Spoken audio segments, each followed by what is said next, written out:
స్వదేశంలో పర్యాటక ఆస్ట్రేలియాతో భారత్ 5 వన్డేల సిరీస్ ఆడుతోంది. ఇప్పటి వరకు జరిగిన 4 వన్డేల్లో ఇరు జట్లు 2 మ్యాచ్ల్లో గెలుపొంది సమ ఉజ్జీవులుగా ఉన్నాయి. ఈ నేపథ్యంలో బుధవారం ఢిల్లీ వేదికగా సిరీస్ ఫలితాన్ని శాసించే 5వ వన్డే మ్యాచ్ జరగనుంది.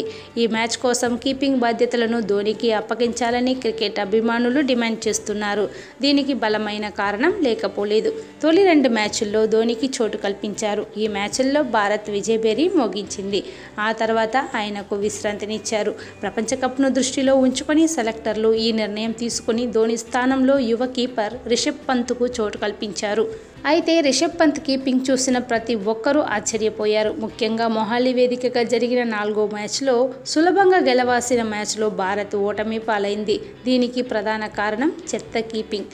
ఆస్ట్రేలియా బ్యాట్స్మెన్లు ఇచ్చిన క్యాచ్తో పాటు 4 స్టంపింగ్లను రిషబ్ పంత్ జారవిడిచాడు. ఫలితంగా ఆస్ట్రేలియా బ్యాట్స్మెన్లు ఏకంగా 350 పైచిలుకు లక్ష్యాన్ని అలవోకగా ఛేదించారు.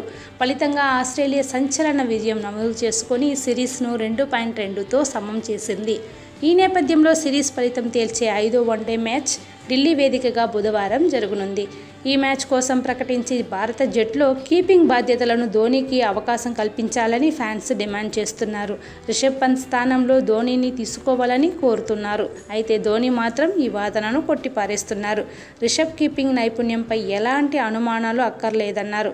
పైగా రిషబ్ యువ క్రికెటర్ అని, ఇప్పుడు అతన్ని మ్యాచ్ నుంచి తొలగిస్తే అది అతని ఆత్మస్థైర్యాన్ని దెబ్బతీస్తుందని, ఇది అతని కెరీర్పై ప్రభావం పడుతుందన్నారు. అందువల్ల చివరి వన్డేలో కూడా కీపింగ్ బాధ్యతలను రిషబ్కే అప్పగించాలని అభిప్రాయపడుతున్నాడు.